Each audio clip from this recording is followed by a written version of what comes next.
Welcome to another edition of the Blake Aaron Radio Show. That's Blake Aaron, and I'm Tina Anderson. Welcome once again to the Blake Aaron Radio Show, and we are so pleased to have with us today John Anderson, the voice of Yes. Thank you so much for joining us. Great today, to be John. with you there. I want to thank you, for almost 50 years of great music. I mean, from a personal note, I've been listening to you since, I was just a kid. Yep. And this is a great moment for me. And just thanks for 50 years of great music. And thanks for, I'm finally not the shortest guy in the room. So. Thank you. No. No, it's been 50 years. It's kind of amazing when I think about the idea of 50 years making music. I was in a band with my brother in the end of '62. And we actually went to see the Beatles just before they became famous. They just released Love Me Do, and me and Tony went to see them play in Southport, which is just north of Liverpool. And from that moment onwards, I just wanted to be a Beatle. That was my life. Did you learn a bunch of Beatles tunes? Oh, yeah. Yeah? That's how you survived in the 60s. You used to sound like the Beatles one minute, then the Beach Boys the next minute, then Everly Brothers, then Joe Tex and Nina Simone, and I even sang like Shirley Bassey at one time. They reviewed me one time. I'm the Shirley Bassey of rock and roll.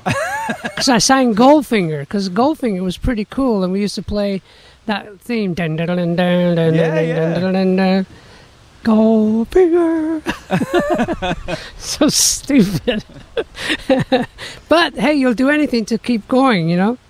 Does your brother still play?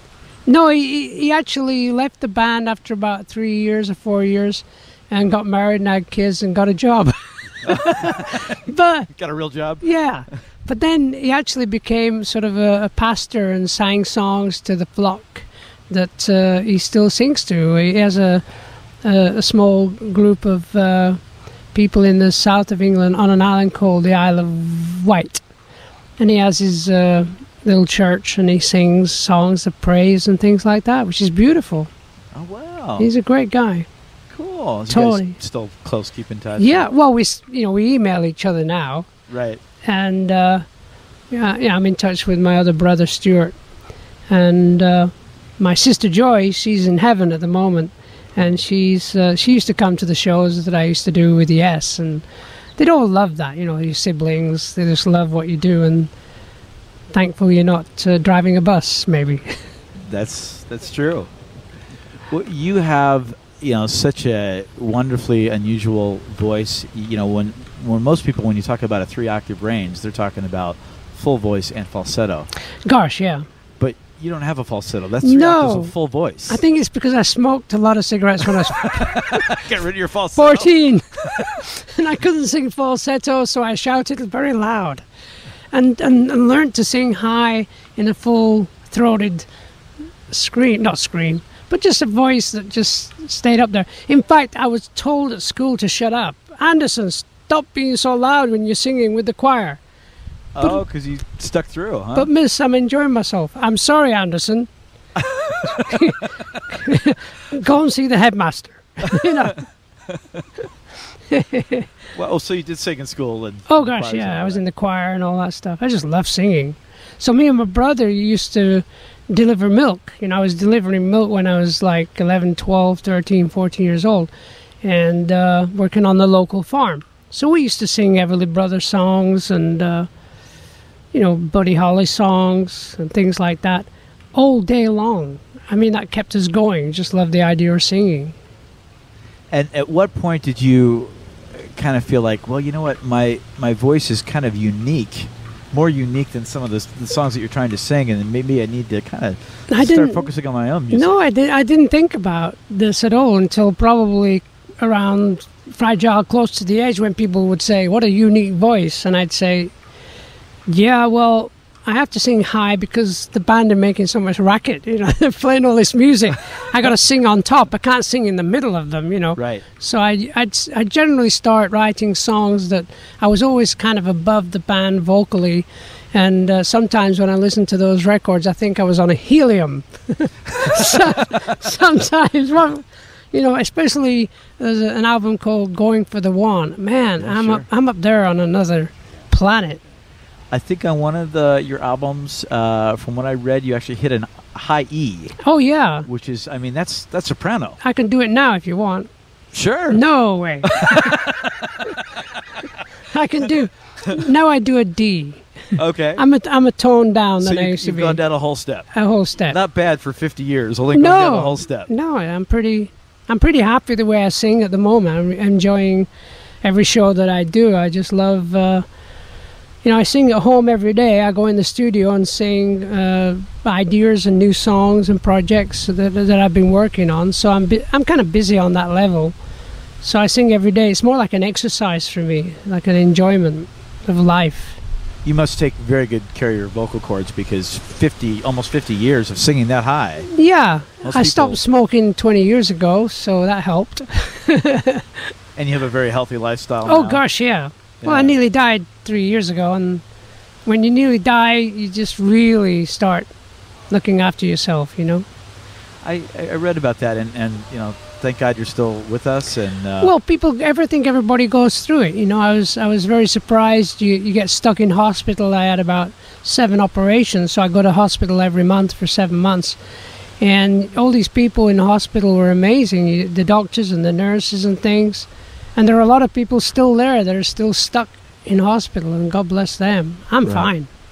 I was just in there like Jiffy Lube, you know, fixing the engine, right, you know. quick overhaul, and Yeah, you're ready that to was me. go back out on the racetrack. Getting it out. Well, we're so glad that you know that went well, and that you're recovered, and that you're out there and singing. How I know that you've always been a very spiritual person, but how has that experience changed your way of looking at your music, your way of looking at life? I think when you get that close to a death experience, you value every day a little bit more, and every day I feel that I see things a little bit differently. I see nature on such a different level. I was always in tune with nature because, as I said before, I worked on a farm, so I was connected to nature when I was a child, you know. And you go and live in the big city and you forget about it. And then eventually you're drawn back into Mother Earth because that's who you are. You're part of the Earth Mother.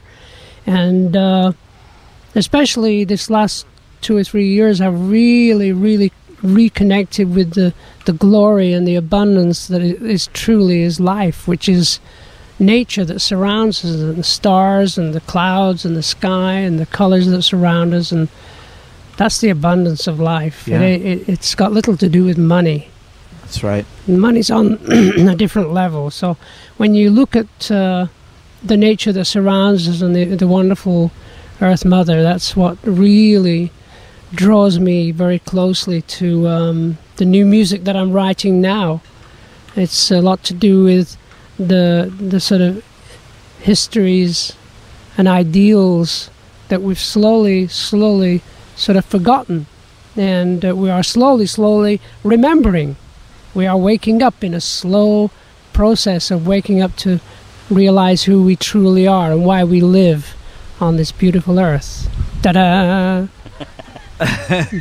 And that's great.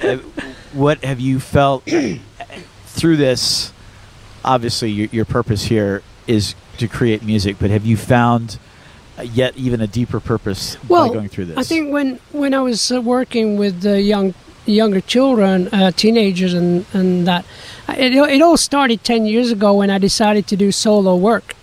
I was getting very exhausted touring with Yes, and realizing that physically I couldn't do these tours that I used to be able to do so easy when I was 40. Sure. And when I was 50. But when I hit 60, I got sort of... Physically, I wasn't able to do these long tours. And I said to the guys, I need a break.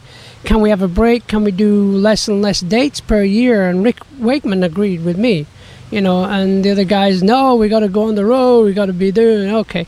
So I started rehearsing a solo show. And I went to the local high school to borrow the theater so that I could stand on stage and felt what it was like with a guitar. And the teacher said, what's your name again? I said, John Anderson, I just live up the road. Well, if you want to use the theater, yeah, you can use it, but you got to do a class first. You got to teach these young people something about what you do. And I said, oh, that'd be cool. So I'd go down and sing to them and talk to them about what I understand life to be. And then I'd ask them questions and they would ask me questions. It was that kind of thing for about an hour. And one of the questions I asked them, I said, I want to know why we live. Right. Because that's the big question. Why? Why do we live? And this one girl stood up and she said, to find God. I said, true, so true, to find the divine, to find God within. Right. That is the only reason we live. You can have a big car, you can have a big TV, you can go and watch your games, have a few beers, go dancing, listen to music, da-da-da-da, have a great life. But the only reason you actually live is to find the divine. Right. And that's the truth. And that came from this little girl. And you've actually worked with a lot of different people in all kinds of areas of spirituality, even a contemporary Christian band For Him, I think? Yeah, well, they were I was in a studio in Nashville. I was actually doing some writing with a guy, wonderful guy called, and I can't remember his name, Robin Crow, great guitar player. And I was actually working on an album with Yes in Vancouver called The Ladder, and we had Christmas off, so me and my wife Jane packed up our bags and went to stay in Nashville, and I was recording some songs with Robin Crow, and next door For Him were performing and creating their album, and they heard that I was next door to them, so they came in like, hello John Anderson, how are you, can you come and sing on our album? I said, yeah. So I went in and sang this chorus on one of their songs, which became quite a big hit. Wow. So that's how things happen, you know? Yeah. We've got so much more coming up with John Anderson right here on the Blake Aaron Radio Show.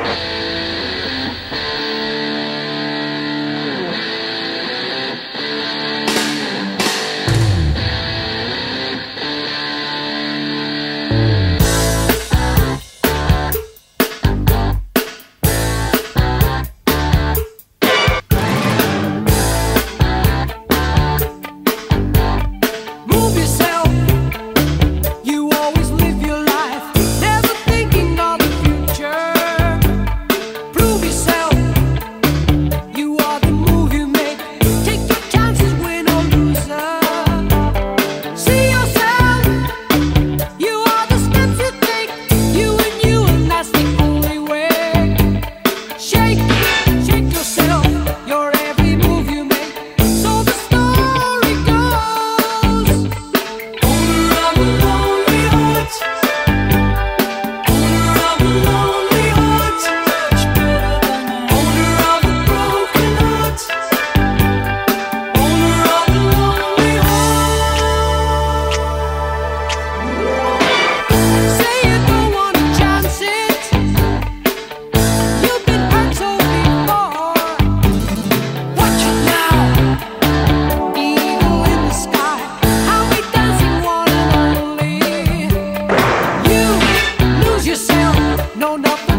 right back with more on the Blake Aaron Radio Show.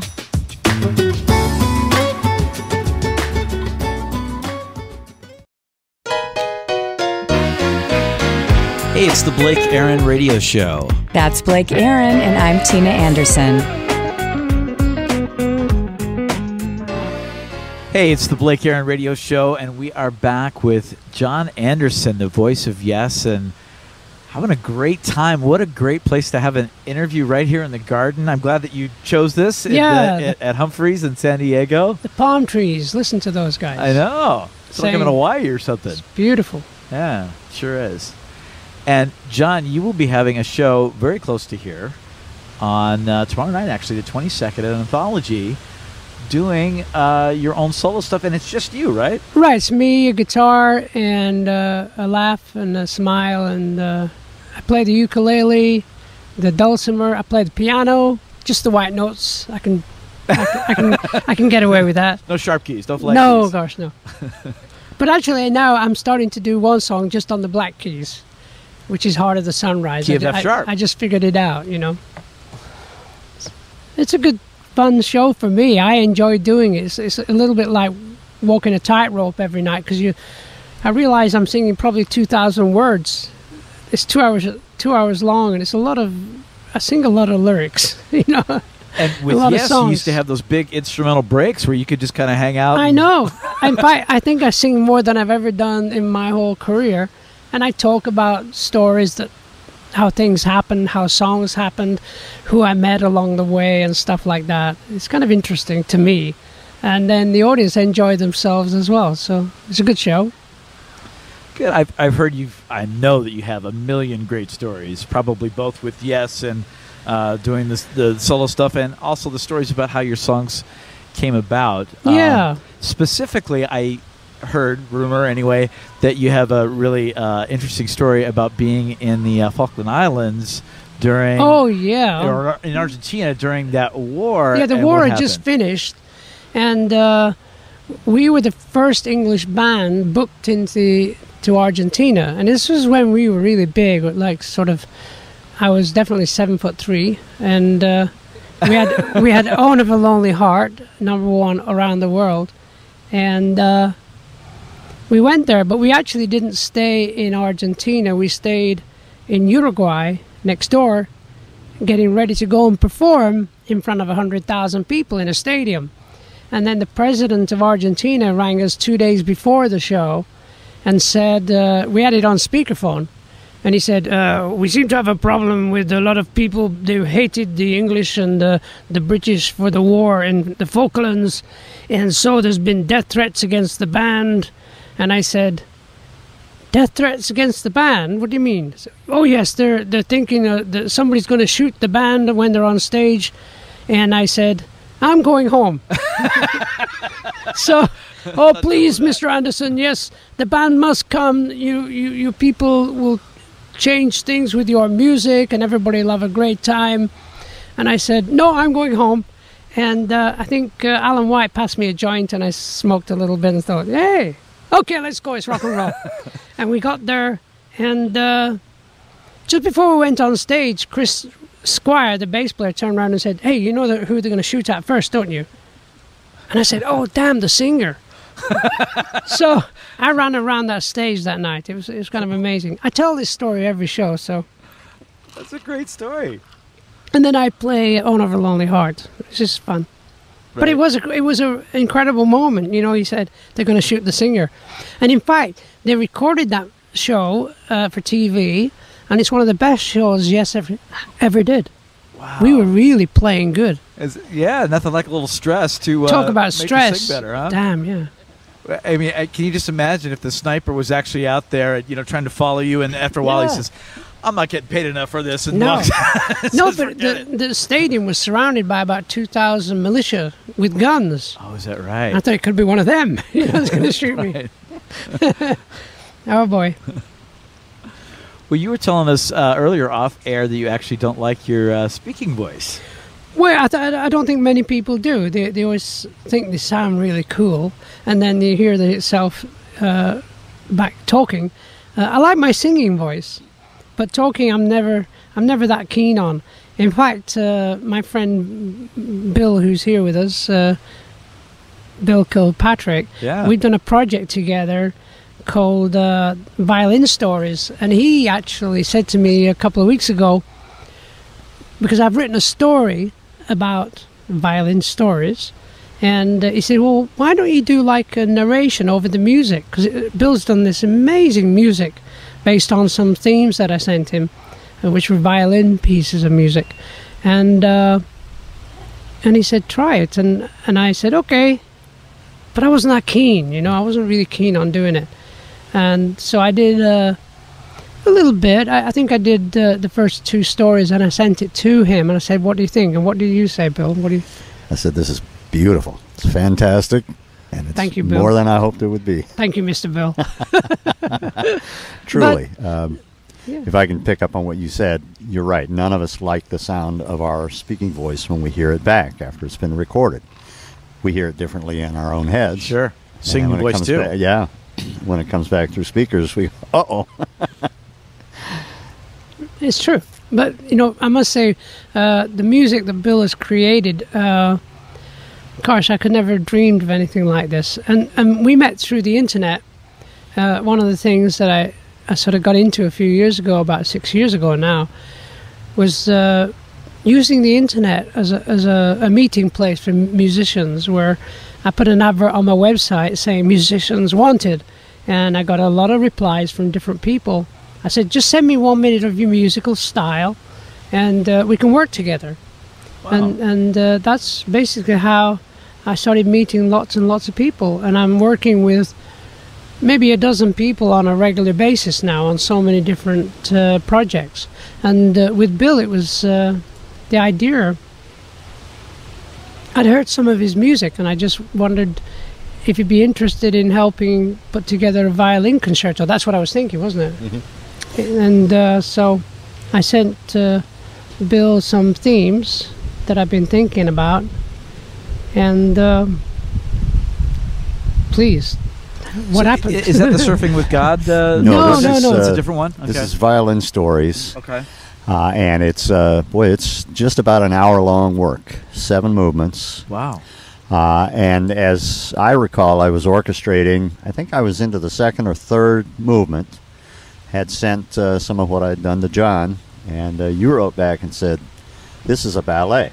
Yeah. So we sort of shifted gears from violin concerto to a ballet idea. Wow. And John wrote this amazing story, as only he can, about this crystal violin, and I think I'll let you take it from there. The idea came that we had this beautiful violin music and score that Bill was creating, and I kept thinking, well, maybe the story is like a violin player who's just a street busker, and he's searching for food in a dumpster. He's down on his luck, and he finds this metal suitcase, and inside is this beautiful crystal violin. And he picks it up and starts to play, and he gets zapped to Tibet. And all of a sudden he's playing to these indigenous people in Tibet, and they're dancing around him, and he gets into this like a magic carpet experience. Sure. And so every movement is a different place around the world. And it finishes up in Ayers Rock in Australia. And the idea is to wake up our understanding of indigenous people, because we are indigenous people. We tend to forget. We think we are above them, which is bull. We are indigenous people from way, way, way back, and we should reconnect with them, because they are the caretakers of the earth, and that's what the thread of the story is. And then all of a sudden we got in touch with the guy who's a comic creator. He creates the visual parts of comics, and he wanted to do a comic version of the story. So he did some beautiful storyboards. What's his name? I forgot his name. Juan Baez. JC. Two Baez. No. But he's a sweetheart. I met him a couple of times, and now we're thinking, wait a minute, it's a story. It's a comic. It could open up out of a comic into reality of sorts and become even a movie, because like anything, you use music and stories like a teaching tool and an understanding, and why not make it into a full-blown musical sort of storytelling, live action, dance, everything, you know, because we started thinking like a ballet would be perfect for the music, and then it just opened up into more than that. So it could be a ballet, it could be put on stage as a musical with storytelling, but it could actually become a movie with the modern technology that we have these days with CSG. Is it CIG or CIS? Something like that. CGI. That kind of thing, you know. So anything's possible. But Bill's unbelievably good. Well, I'm actually surprised that I've known Bill for years. We went to school together. We went to college together, and I didn't even know that you did orchestral arrangements. Well, That's you learn something new about someone you've known for many years. Yeah. You can't let all the tricks out of the bag at once. You got to space it out over the years. That's right. You gotta. And he's a surfer dude. And that's where Surfing with God came from. Did you ever surf, John? I tried a couple of times. I actually stayed in San Clemente. I went to stay there for a weekend. I stayed there 3 months at the Beachcomber Motel, right on the beach. It's the most beautiful place in the world.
Desire. There's a stone cold intrusion of madman's fire that he leaves when the lust and desire release.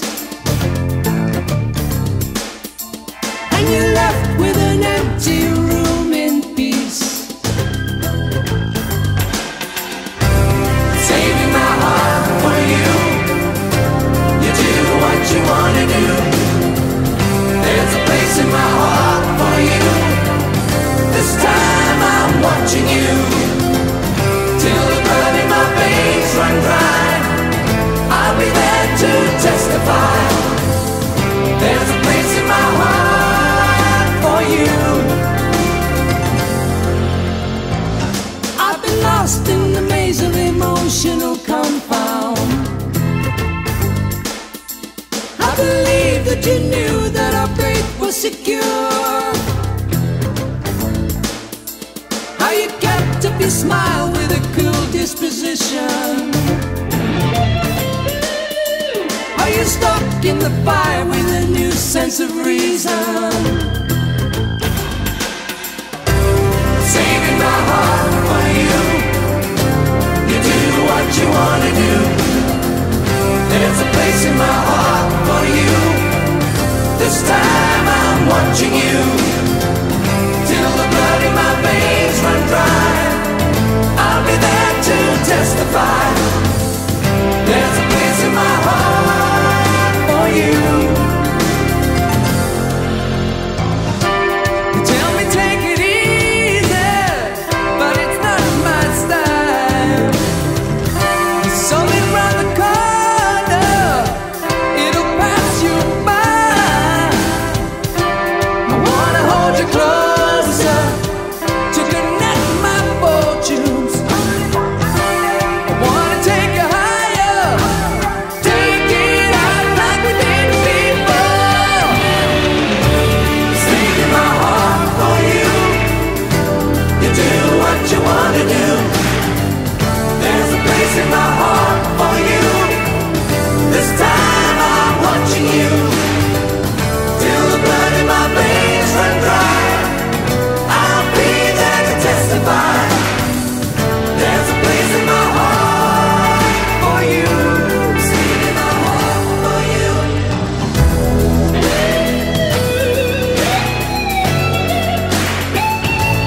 Place in my heart for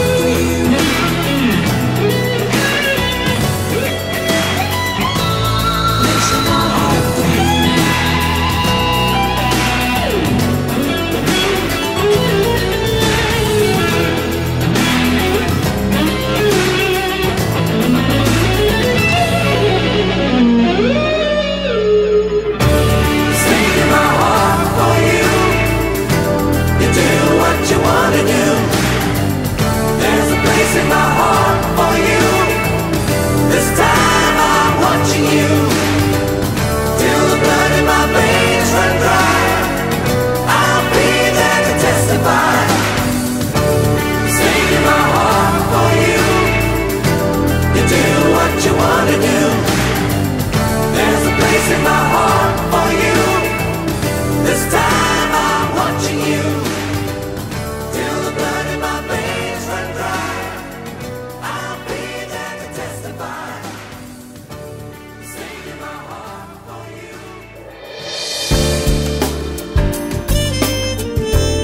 you. Right back with more. On the Blake Aaron Radio Show.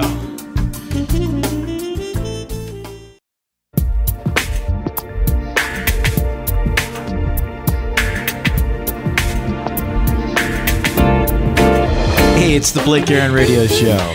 That's Blake Aaron, and I'm Tina Anderson. Welcome back to the Blake Aaron Radio Show. Once again, actually, not our in-studio guest, our out-of-the-studio guest. Out of this world. Out of this world. Woo. We're having such a great time at Humphreys outside in the beautiful trees and birds, and it was a great idea that John had.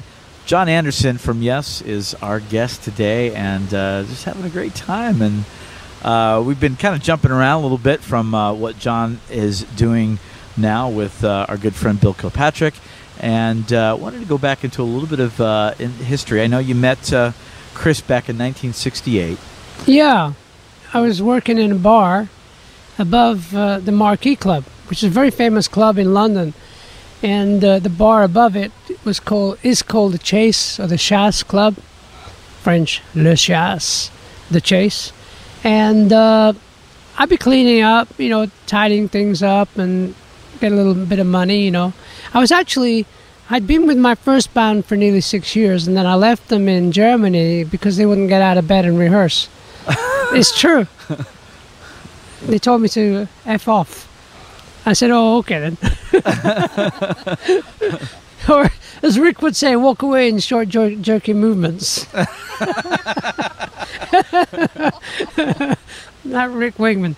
Anyway, so it was about 5 o'clock in the evening. There was nobody in the bar, except this one guy, a very tall, skinny guy, Chris Squire, and the barman who ran the place said, "Why don't you go and speak to Chris? He's a good bass player. They might be looking for a singer."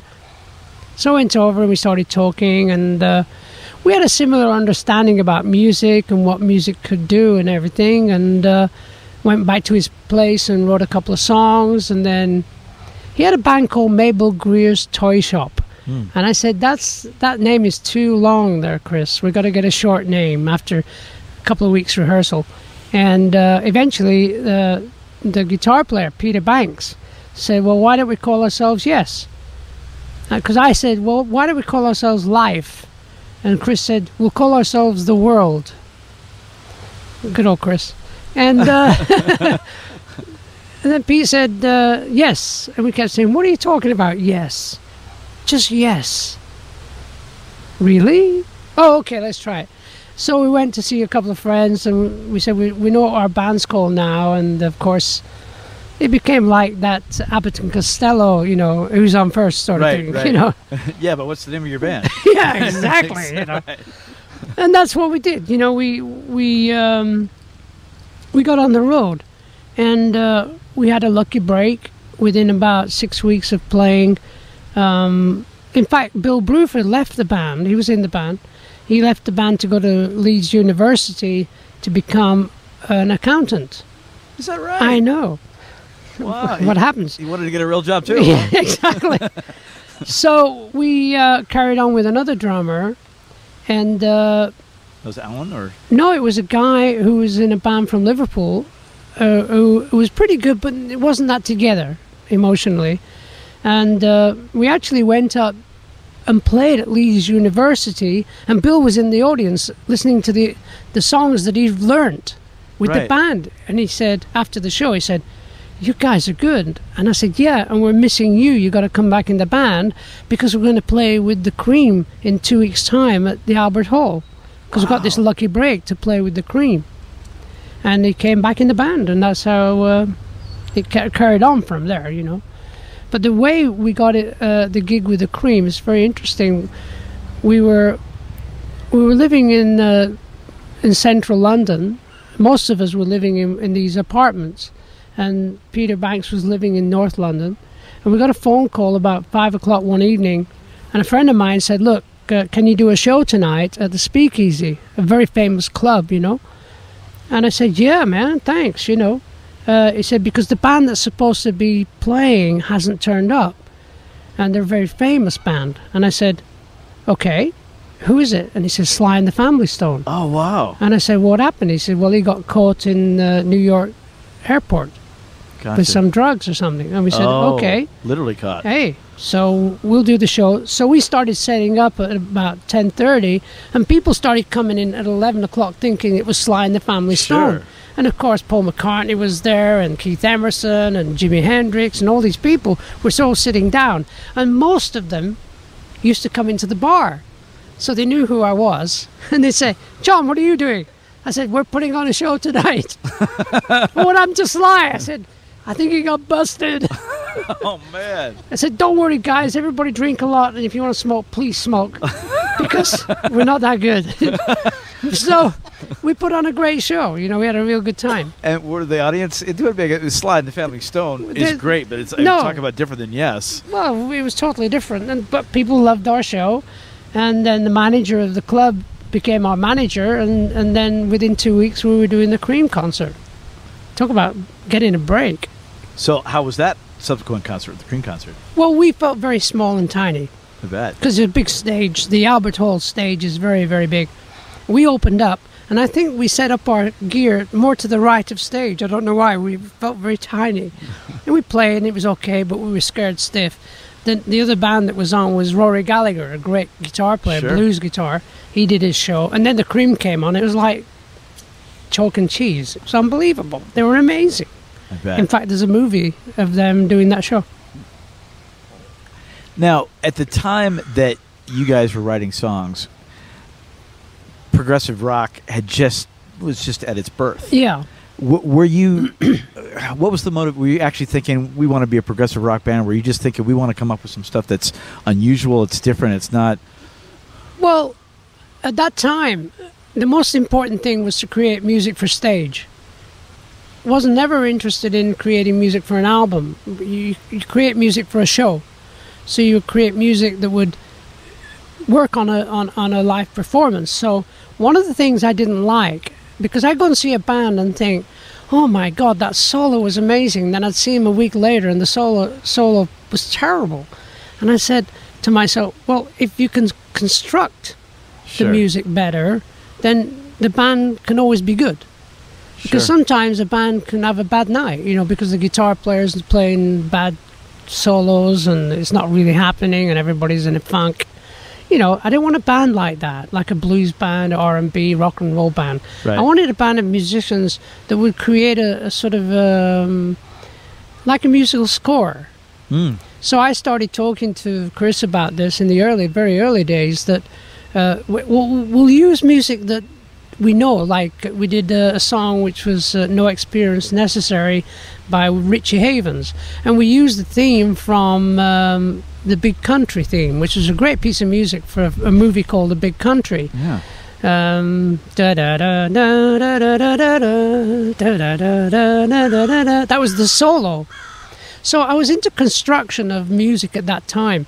So by the time the Yes album happened, you know, I really felt that we were creating our own style of music, so that when Steve would do a solo, you know, Peter Banks would be the same. He'd do solos, and some nights he wouldn't do very good solos. But he was brilliant, but sometimes not. And it was kind of very frustrating because you want to be on this level all the time.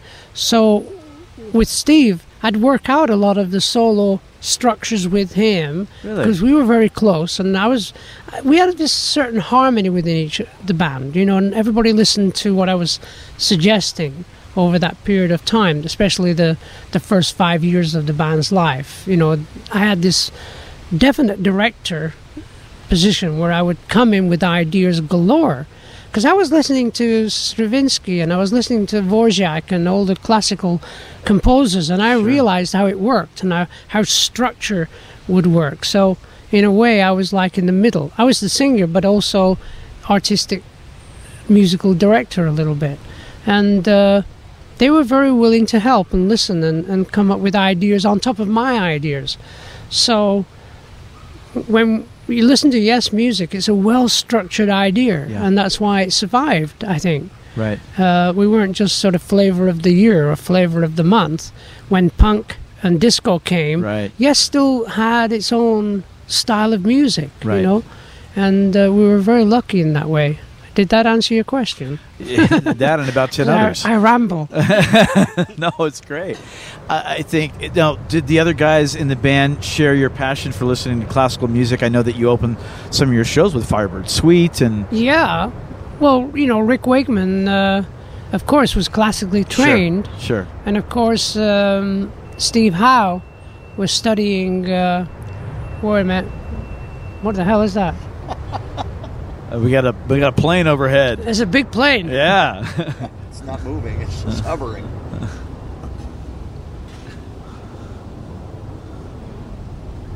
It's the guy from the Falkland Islands. He said he's seeking revenge. I'll get that guy that was running around stage if it takes me 20 years. We'll get him. That was a big plane. Still is. Well, yeah. It's not going anywhere anytime soon, is it? He's almost gone.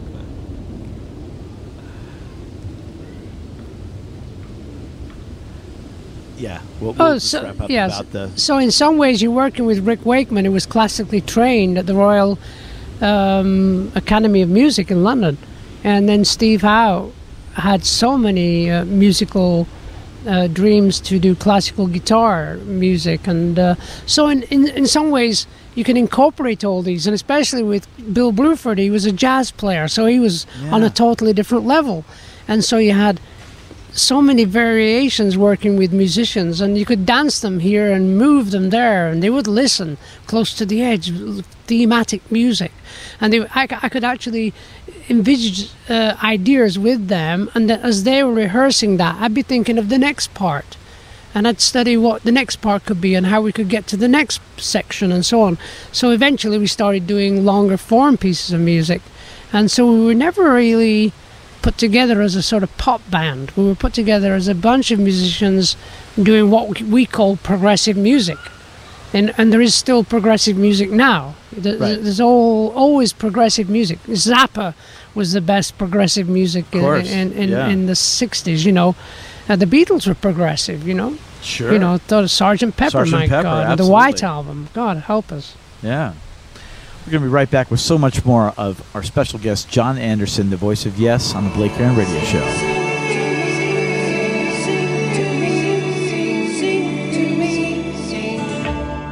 Know me many lives distant, they can see the light. Been here many lives distant, know where I am from. Show me many moon singers, know they're dreaming me. Know me many moon angels sing to me.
another game of exploration. Something goes on reverse and it comes to you. Experience everything as it comes true.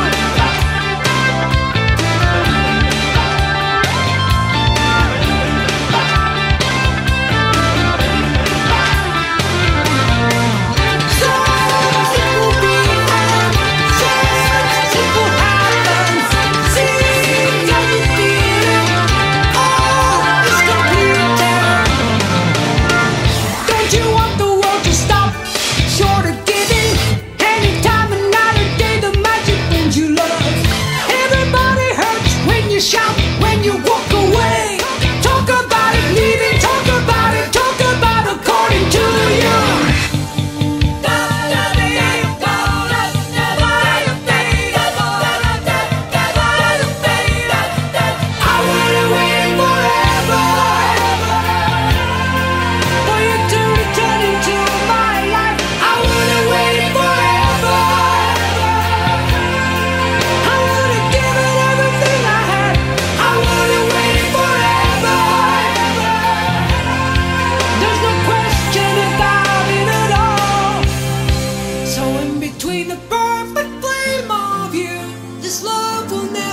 as it comes, for everything will come around.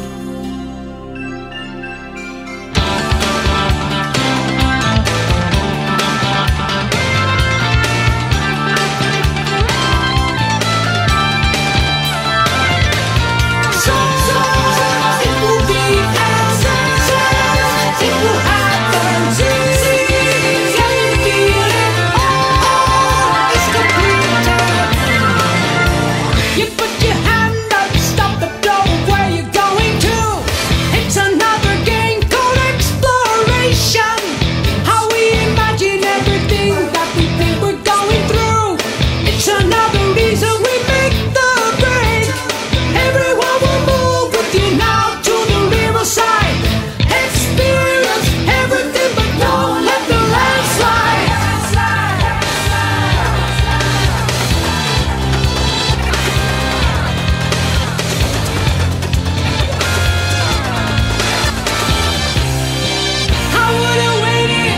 I would've waited forever for you to return into my life. I would've waited forever. I would've given you everything I had. I would've waited forever. There's no question about it at all. So in between the perfect flame of you, this love will never let you down. Just take it as it comes, for everything will come around.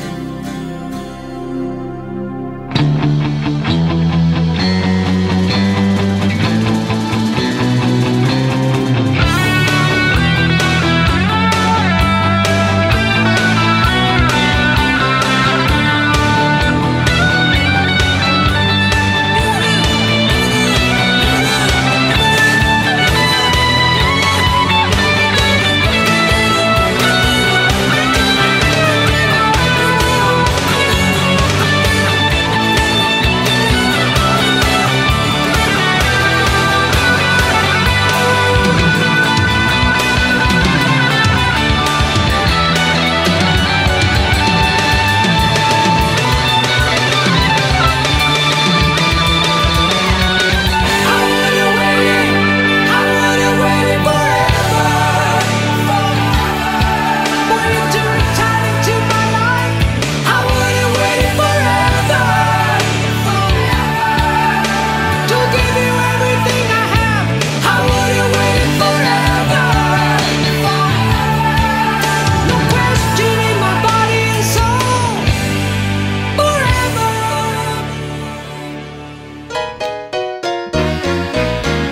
Hey, stay close. Yeah, we'll be right back on the Blake Aaron Radio Show.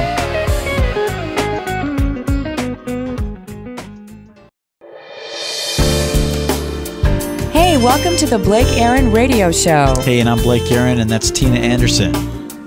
And we're back with our special guest, John Anderson, the voice of Yes, who will be playing tomorrow night, actually, which is the 22nd of February at Anthology. And solo, actually. Yep. A lot of new songs, I imagine, that you're going to be performing. Well, yeah, you like to put in 2 or 3 new ideas each tour. So I do some Yes classics, of course, John and Vangelis songs, and new songs from my last album, plus a couple of very new things that I've been working on. So I just keep mixing it up. We were talking before about your contribution to Yes almost as the director, per se. What I think is fascinating is you actually weren't formally trained. No. And yet you were responsible for some of the most complex music that Yes has ever put out, like Awaken and Close to the Edge and Gates of Delirium. Yeah. And, we're not talking more than just, what people might think of the hits Roundabout and that kind of thing. Right. Multiple time signatures, multiple keys, all kinds of stuff that you hadn't studied, and yet you're creating this wonderful music. Well, a lot had to do with the way the band would work. Like Gates of Delirium, I played on the piano all the way through and took it to the band, and of course they helped in really creating it correctly, because it must have sounded terrible when I played it on the piano, but it gave them an idea of where we could go and where the music could take us and the journey. But the time signatures, a lot of that came from Chris and the drummer, Chris and Alan White. Sure. To get into routines. And, you know, I'd walk through the studio on my way to doing something, whatever, and they'd be playing this riff and da-da-da-ba, da-da-da-da, da-da-da-ba, da-da-da-ba-ba, da-da-da-da, and so on. I'd come back, they'd still be playing it 2 hours later. You know, I'd say, Wow. guys, can you change key? You know, try... And Rick, can you double it? Can you double that? Okay, just do it. And I'd remember it and tape it. And then we'd be halfway through a piece of music. I'd say, oh, listen to what you were doing 2 days ago. Listen to this. Let's do that now. You know. Right. And that's how we would work, you know. And I'd always have my tape recorder going all the time, listening to people play little things and say, this is really a gem. Let's put it in this song and let's double it with guitar and so on and so on. And it was always a very wonderful way of working with other musicians. They're very free-form ideas that you could collectively put together, and everybody was willing to try. I said, it's no harm in just trying ideas for a couple of hours. If it doesn't work, hey, it doesn't work. But let's not get caught up in something that takes 2 days to decide it's horrible. You know, Sure. let's just figure it out now and then decide and put it away to one side and we'll come back to it, you know. Bill Kilpatrick was telling me of a similar story about you knocking on the hotel room of Steve Howe, who was doing an exercise, and you constructed it in different keys, and it became Awaken. Yeah. I was on my way to breakfast, and he was playing down, down, down, down, down, down, down, down, down. And I said, that's really nice, Steve. And he turned around, hi. I came back an hour later, he's still playing it. And I said, Steve, try a different key. And he played it in a different key. And then try another key, and he did. And I started singing the line, and we recorded it right away. And then we finished that part, and I said, that was really good. It was like more of a choral idea. And then I said, okay, can you just play as many chords as you can in one roll? So he played about 8, 9 chords all together in a roll. I said, right, repeat them, keep repeating. And I started singing the stanza that became the second part. So it was just, you know, you're in the same room with somebody and all of a sudden something happens and you put it away on a cassette, and then I'd start thinking about it. By the time we got to recording the Going for the One album, which was probably about 6 months later, I remembered that whole idea. And why don't we go into a sort of a East meets West sort of piece of music, very Eastern flavor, very raga, like a raga or something like that. And that's how things happened. You know, you just go for it. Bill was also telling me that when you guys write together, that even though that you're not trained, you know, you don't just come up with major and minor triads. I mean, you're doing altered dominance and augmented diminished, all kinds of different harmonies.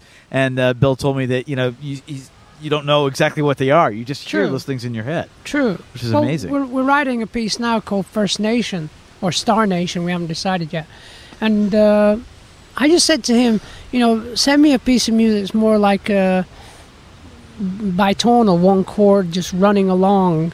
And he did. And all of a sudden I started singing this idea, and I sent it back to him, and he understood where I was going. I said, now do some more orchestration around it and start following the melodies that I'm singing and so on. So we started constructing this. You can explain a little bit better, I think. That very well explained right there. It's a beautiful piece, and I think we're getting there a little bit at a time. What I thought was wonderful was I received a folder in my inbox with, I would say, 20 vocal tracks that John had put together for this piece. Wow. Oh, yeah. As I'm sitting in my room mixing the ideas, the different voices together, my wife will pop her head in and just say, that's absolutely beautiful. And to me, it's fantastic to hear an entire choir of John singing all at once. Oh, so they weren't 20 different takes that you were choosing from. They're 20 parts that all work together. They're all in there, baby. Wow. Well, it's interesting. I was going to mention something the other day. I was listening to it, and what happened was one of the voices on the computer had lapped over the actual track of yours, just at a certain point. So when it came to that, the orchestra stopped and all these vocals started singing, and the orchestra came back in. I thought, hey, that's really cool. We should do that. So I'll talk about it. I know exactly where it is now. So We'll talk about that later. The idea of giving the orchestra a break and do this vocalization, and then the orchestra come back in. It'll be Right. kind of cool. Okay. But it's a work in progress. You know, we started this a month ago, and maybe a little I longer. think that actually was before Christmas. Before we Christmas. started working on this. And it's something that will eventually, we'll know when it's finished. yes. We did a song last year called Surfing with God, which was a beautiful piece of music that Bill sent me, and all of a sudden I'm singing about surfing with God. You know, I sort of instantly write a melody and then lyrical just pop in there, and I keep thinking of Bill because he's a surfer dude. And There you go. I knew I Surfer was dude. right, and Surfing with God is a lovely song, and we'll probably put it out this summer, I hope. Right. Just got to figure out how to put it out, when and how.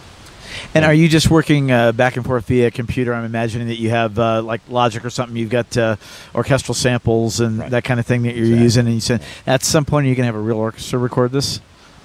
It would be great. It would be lovely, yes. Hey, I'm from your- slowly putting the pieces together in finale so that if somebody steps up to the plate someday and It says, would here be we good. go.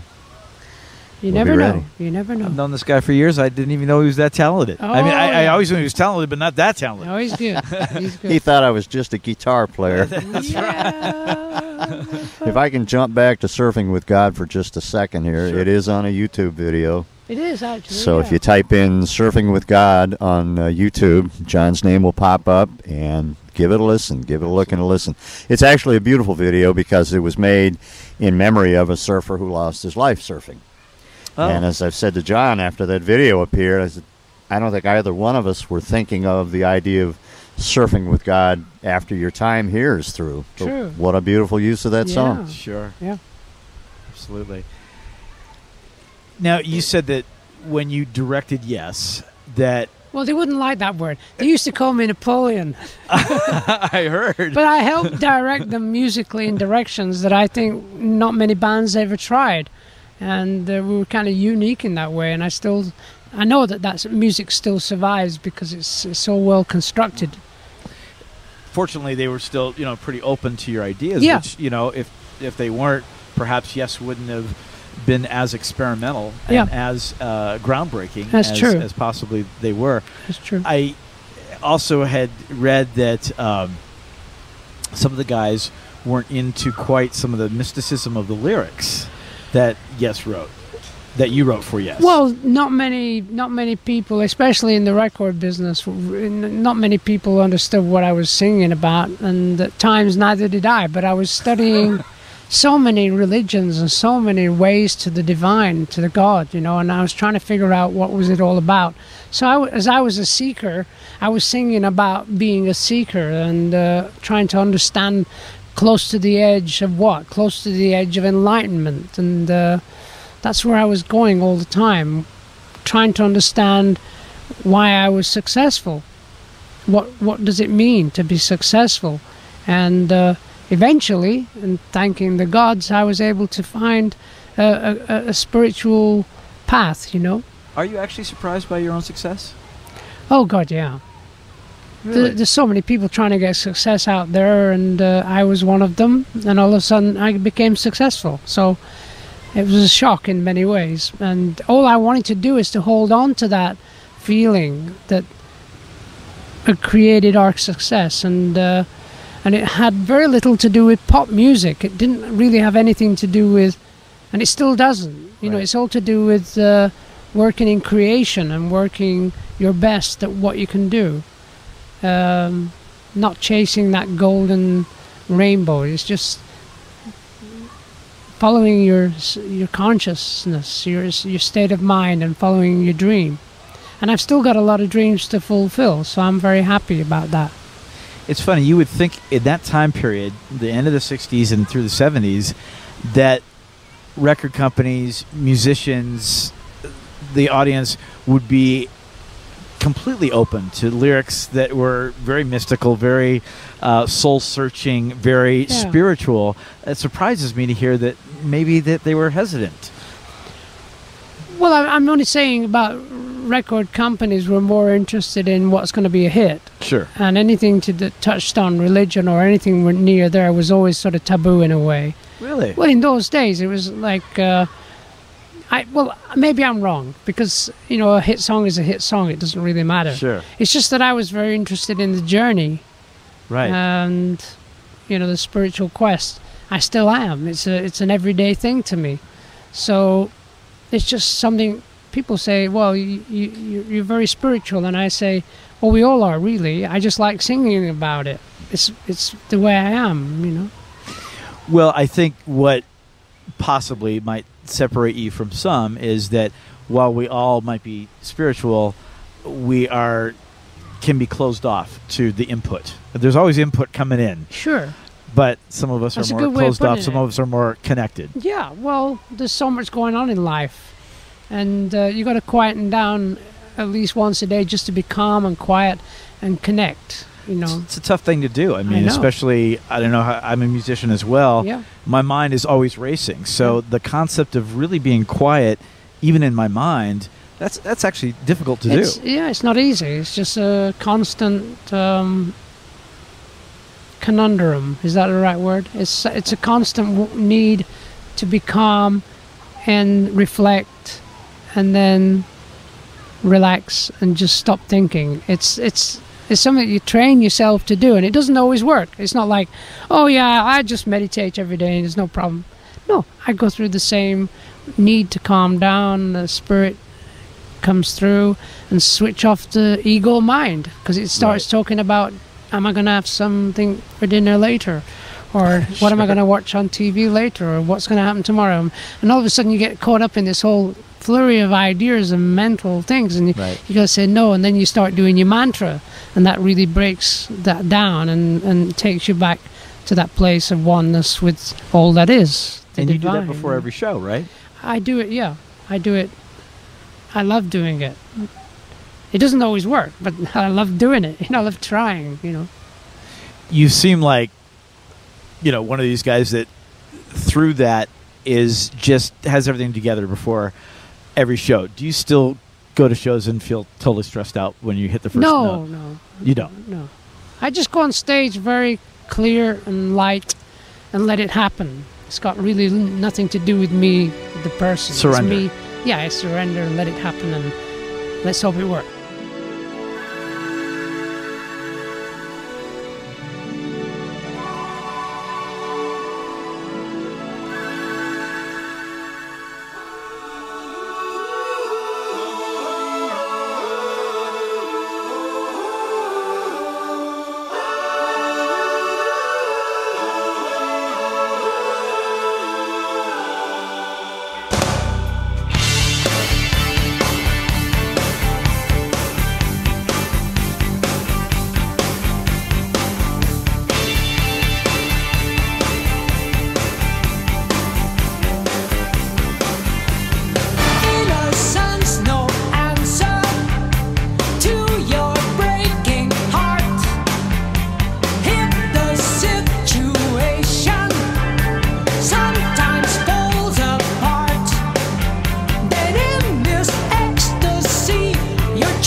be right back with lots more on the Blake Aaron Radio Show.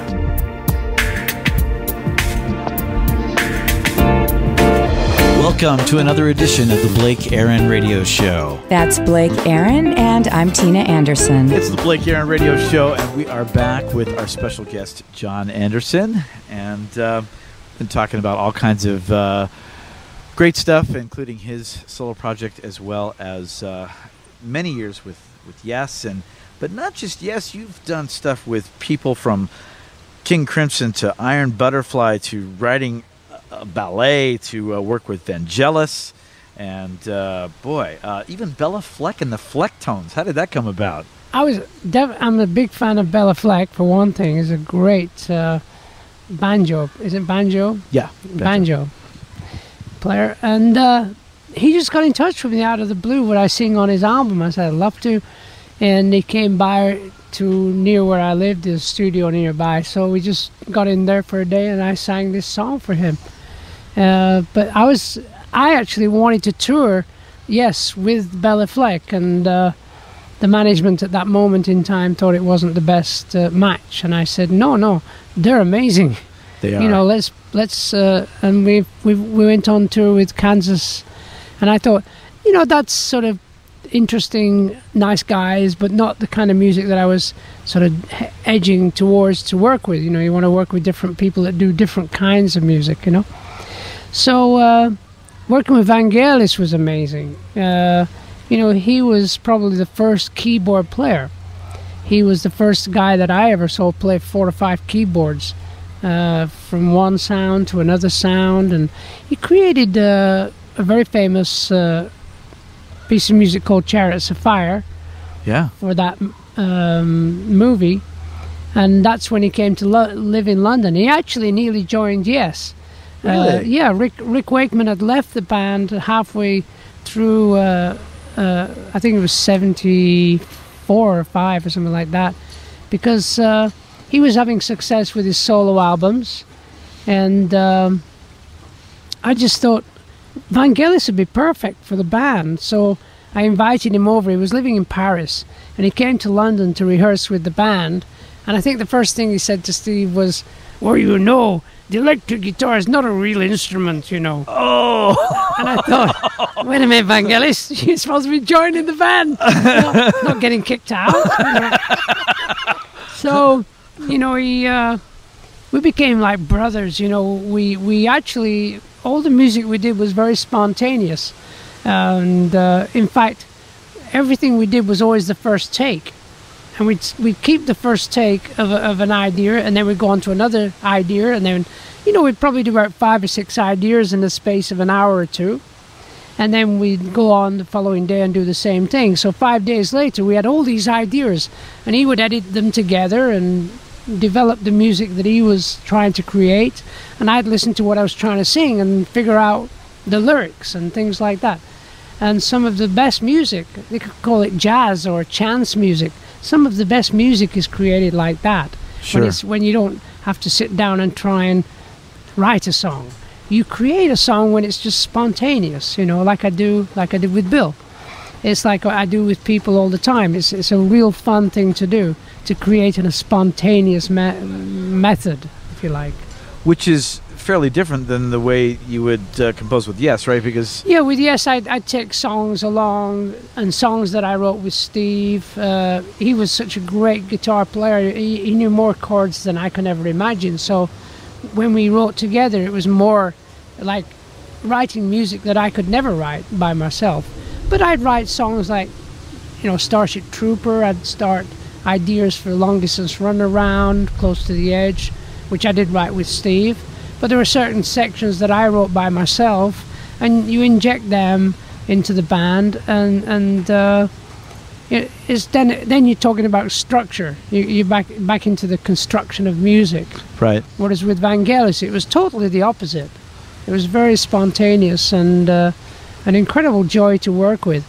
And I always remember I was actually living in Los Angeles working on an album called The Big Generator.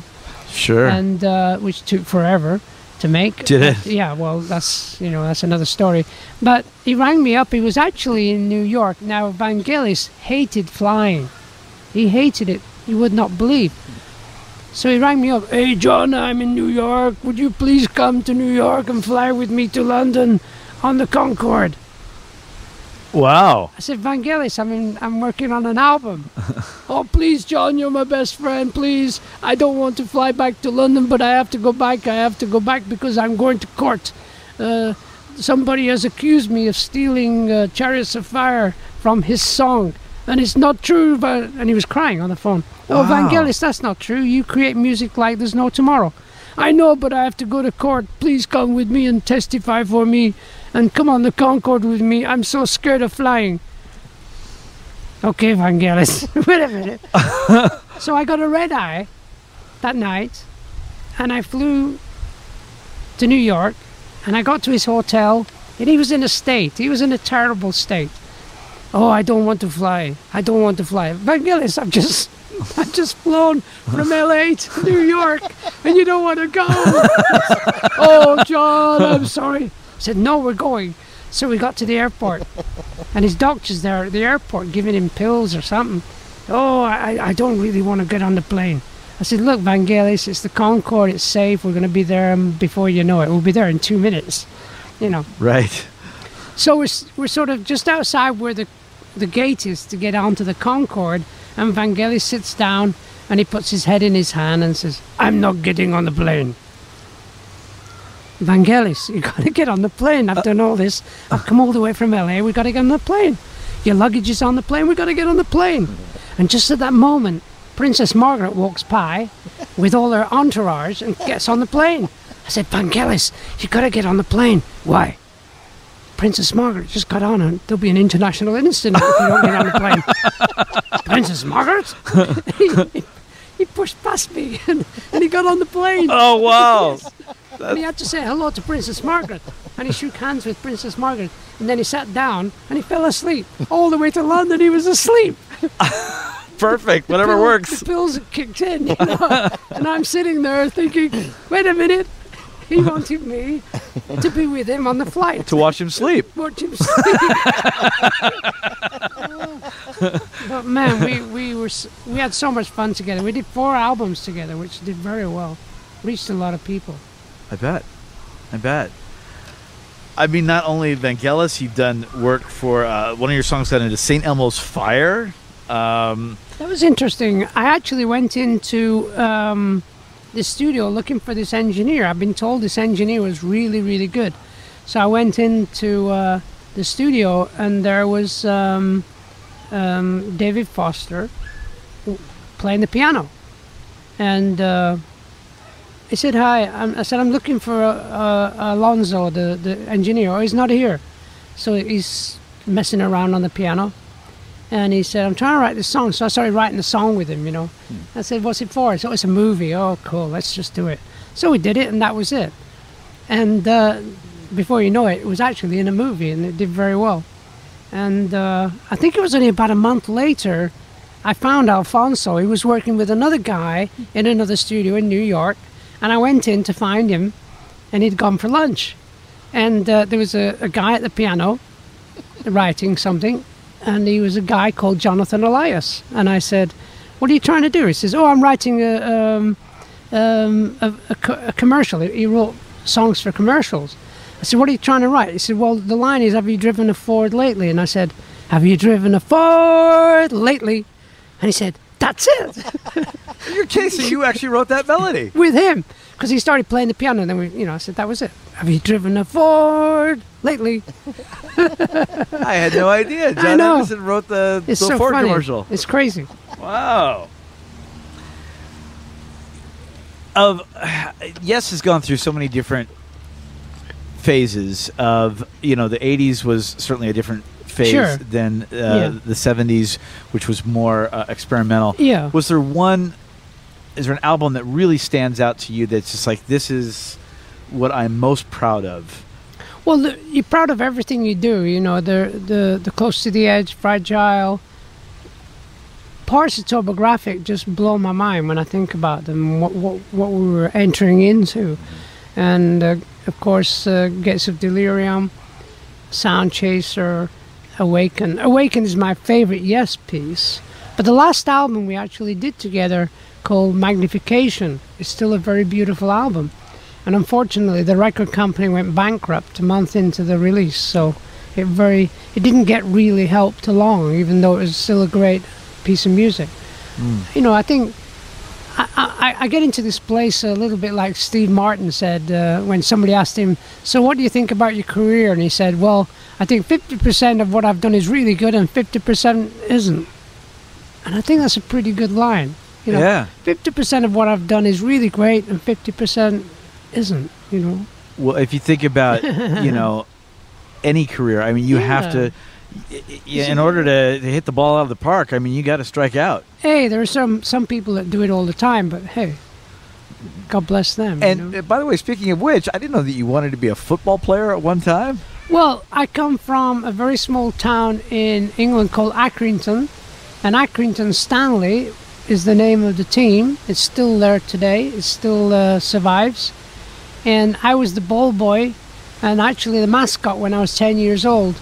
And I was the ball boy for the team, and all I wanted to do was to play for the team and play for England. And they were one of the first 11 teams that were the first league that was ever created in 1878, I think it was. They were one of the first 11 teams that created the first league. Now, we're talking not rugby, but soccer, right? Soccer. Yeah. Sorry. No, Americans call it. please, you know. Hey, I'm an American, you know, by the way. I know you I just got became your an citizenship American, after yeah. living here, what, 25 years? I know. I thought it was about time I became an American. I can say what I want now. They can't throw me out. Do you still do, I know you keep healthy and you walk and you do all that, but do you still do sports?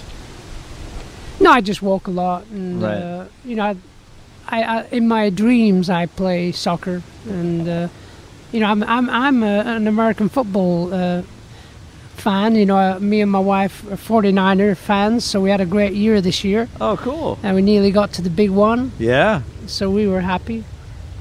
right. We had 10 years of terrible teams, but very good players, but very badly put together. And thank God we had a great season this last season. Yeah, sure did. We're going to be right back with so much more of John Anderson, the Blake Aaron Radio Show.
Look around, got no place to stay. Gotta hate this town, depending on the day. You look me up, you look me down.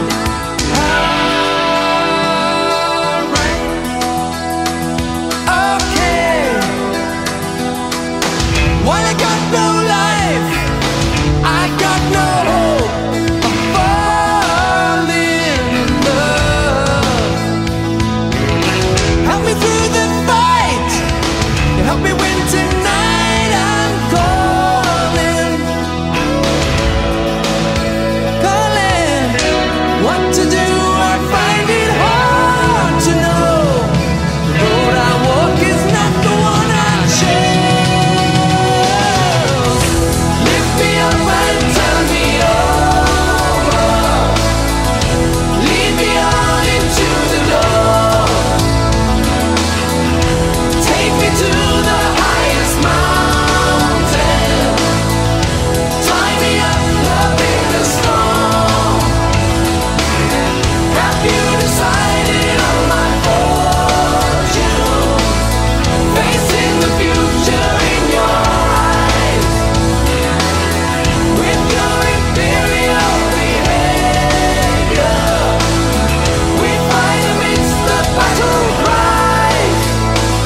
happy through the fight, happy with tonight. I'm calling, calling.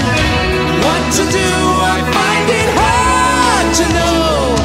I want to turn my life around, lift me up and turn me over, lead me on into the door, take me to the highest mountain, tie me up, love in a storm. Have you decided on my fortune? Facing the future in your eyes, with your imperial behavior, we fight amidst the battle cry.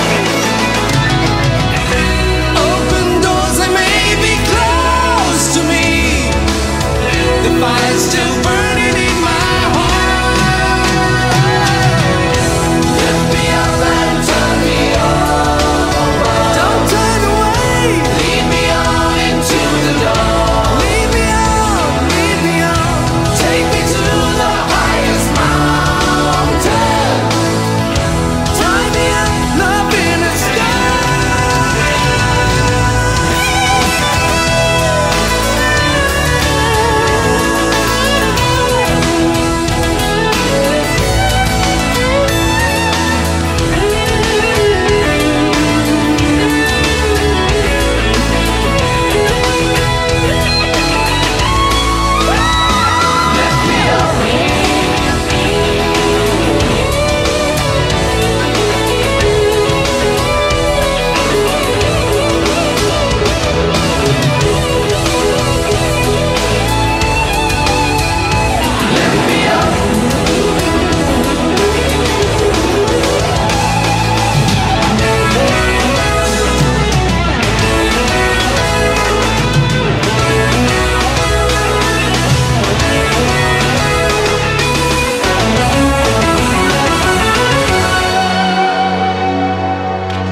Right back with more. On the Blake Aaron Radio Show.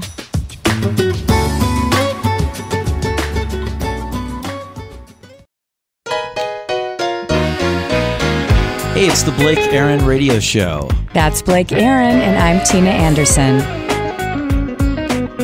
And we are back with our very special guest, John Anderson, the voice of Yes. And one thing we haven't really touched on too much is your family. Your son and daughters are musical as well, right? Oh, very, very. I'm writing songs with Damien now. He's 40 years old, and he's really got his act together. It's taken a while, but he's such a good composer. And he started writing song ideas last summer, and he stopped partying.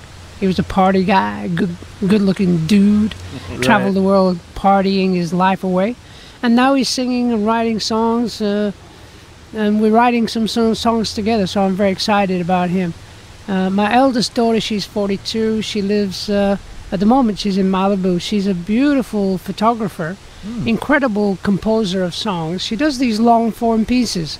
I don't know where she gets that from. I have no idea. No idea. Who could possibly imagine But she's that? an incredible photographer. She's making a movie about porn star ladies, and a real look at them from a different angle than just what the job they do, and how they're just really beautiful women inside on many levels. And so she's creating a movie about that. And my youngest, she's 30 years old, Jade. She's actually in London doing charity work this week. She's doing a big charity project. She does a lot of charities, a lot for animals, and a lot for children. And now she's doing one for the growing awareness of spirituality. And they're all very connected. I have to thank my wife Jane for that. She took on my children from my first marriage and really helped them along over that difficult time when you go through a divorce. And she my wife Janie is an angel on many levels, and she helped them in so many ways to grow and to want to attain a spiritual awareness in this life, and they've really grown up so beautiful. As you can see, I'm very happy about them. Oh, that's great. That's great. One thing I read that I thought was amazing is when you married your wife, Jane, you're on your honeymoon, you still actually did some recording during your honeymoon. Well, we were there. In fact, we just finished an album with the called Keys to Ascension, and we were going to go on tour, and me and my wife Jane, we were renting at that time, so we just said, okay, we'll go and spend a month while the show is put together. We'll go to Maui, and we did. We had rented this place on the golf course, and it fell through, and the agent got very upset and said, but we have this other place which is on its own 15 acres, and it's like it's far away from anybody. It's got its own beach. Do you want to stay there? And I said, does it have TV? I said, oh yeah, it's got a satellite. I said, yes, we'll stay there. So we went to stay there, and we started composing. I started composing a project at that time, and then Rick Wakeman decided he didn't want to tour, so he said, can we have the place for 5 months? And she said, yeah. And I looked at Jane and said, will you marry me? Let's get married. And then we got married there. Wow. It was amazing. But talk about dedication that you're still doing music and recording during your, technically, what's your honeymoon? Yeah, we had a lot of fun. We were in this house which was by the beach, and it was a very open house, and so I'd be recording and writing songs, and the birds would be singing away, and they came onto the recording. You could hear them on the recording. The album's called Earth, Mother Earth, and it's probably one of the first albums ever recorded into a computer. There was no studio. Wow. It was one of the first, I forgot, Cakewalk was the technology that was, and it was on this computer, and I recorded it all acoustic, and it was one of those wonderful things. I'd be singing this one song, and I kept, at 4 o'clock in the afternoon, I kept hearing this beautiful bird singing away, and I thought, gosh, I wish I could get a microphone near that tree. So the following day, of course, 4 o'clock comes, the bird comes again. So the third day, I'm still singing that same song around that time, and I got the microphone and I put it under the tree, and I started singing the song and recording, and the bird was in a different tree, and it moved over there. So I thought, okay, well, the following day I put the microphone over there, and the bird went to the other tree. He was playing a game. So eventually I gave it up. And about 2 weeks later, I thought, I'll listen to that song and see what it sounds like. And would you believe that bird is singing all the way through it? Is that right? It was magic. And the funny thing is, if you listen very closely, there are birds singing on the first verse of the first song on the album. And when it comes to the bridge, the doves start singing. Wow. It's bizarre. You know? Well, it's just like we haven't shared this with our listeners. When John was talking about spirituality, there was, and we're outside right now at Humphreys in the beautiful garden. There was a hummingbird. John didn't even notice. There was a hummingbird that was hanging out, and I mean hanging out, about it must have been maybe 6 inches from John's right ear. Wow. Just hanging out there, just checking John out, looking at him, and I thought you knew he was there. No. Yeah. They'll do that. He wants to be on the next record, I think. That's it. He's like, hey, listen, I heard you put out an ad, musicians wanted. Hey. Are you up for having a hummingbird doing a collaboration? It's so bizarre because three days ago, out of the blue, I said to Jane, if I come back, I want to come back as a hummingbird. Hey. Isn't that wonderful? Wow. That is what kind of... What a life. What a life. Beautiful. Yeah. Okay, I got to go. All right. Well, just one last thing. I know that you express yourself also in your painting. How's that going? Are you still painting often? Yeah, I paint quite a lot. When I'm at home, I've got some new canvases ready. When I get home this time, I'll be doing some painting. I just do free-form ideas. The only thing that I ever did which was like a sort of blocked out idea that I wanted to do, was when I was very sick, I really couldn't sing for a long time, for about 5 months. And so I decided to do a painting. and I painted this mural that's 25 foot long and 3 Wow. foot wide, and it's going to be donated next year to the Children's Hospital at Stanford, where Oh, I good for had all you. my operations. Wow. That's And very it's nice. just a wonderful experience to go through creating a piece of art that you spend weeks and weeks working on. It's just a wonderful experience. What a great to go cause through. that'll Yeah. be going to, and you'll be, Yeah. making a lot of kids happy. Yeah, it's a lot of fun to do that kind of thing. I just paint really more for meditational quietness. You just get into that zone and just paint this sort of, I'll just do something, Right. rather than, I've got to do something. No, I'll just do something and let go and just paint. Right. A little bit like surfing. Always looking for the best wave. That's Yeah, right. it's That's true. right. It's true. John, thank you so much. Thank you. So appreciate having you. Thank you so on the much. show, and it's been an absolute pleasure. You are welcome anytime. You will be playing tomorrow night, the 22nd, at Anthology. Just you and a guitar and a ukulele and just about every string instrument that you can possibly think of. Yep. And that's what, about 8 o'clock, I'm assuming. 7:30. 7:30. It'll be wonderful. Come along and have a good time. And by the way, I want to let you know that if you're interested in John Anderson's music or Bill Kilpatrick's or their music together, plenty of websites that you can go to. It's johnanderson.com, and that's JON Anderson.com. And Bill, tell us about your website and where the people can go. Well, we've got a MySpace for violin stores. If you'd like to hear that music, it's just myspace.com/John and Bill. And as I said before, Surfing with God can be found on YouTube. Just type in Surfing with God and it'll pop right up. We wish you the best of luck in the rest of your tour, and peace and safe travels. Okay, once again, thank you, John Anderson. Thank you.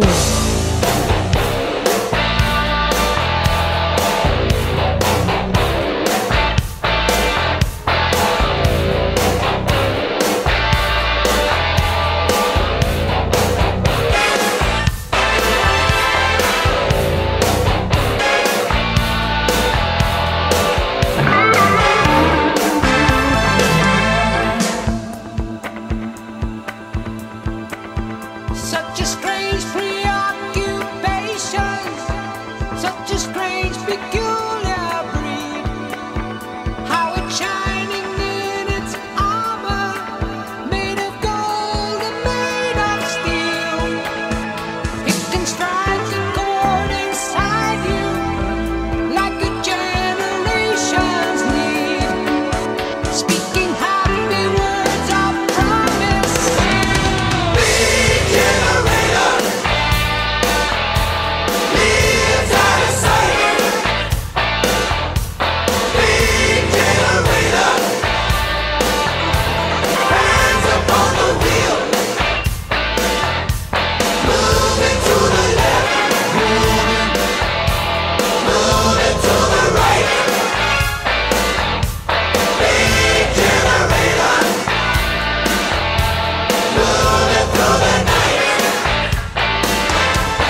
We offer all surprise to you. Praise, oh praise, this anthem generator. Moving light. Moving.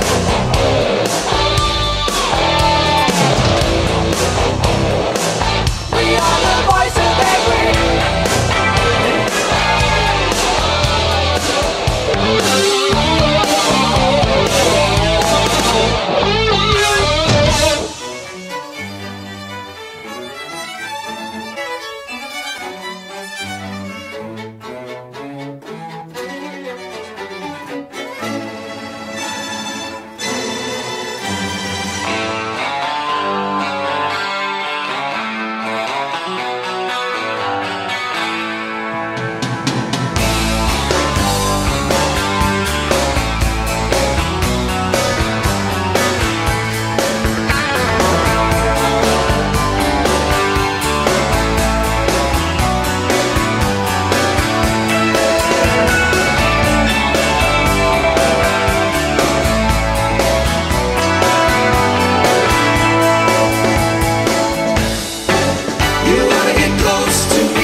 master, waiting for the flood. We don't agree with your concept. You'd rather be washed in blood. Is it any wonder in my lifetime? Cold depth of blue water. Is it any wonder in my lifetime? Rising tides of slaughter. Should have been washed in rain when open hearts are calling. Shut with open eyes to the miracle of life below the deepest. Thanks for joining us on another edition of the Blake Aaron Radio Show. Have yourself a great rest of your day.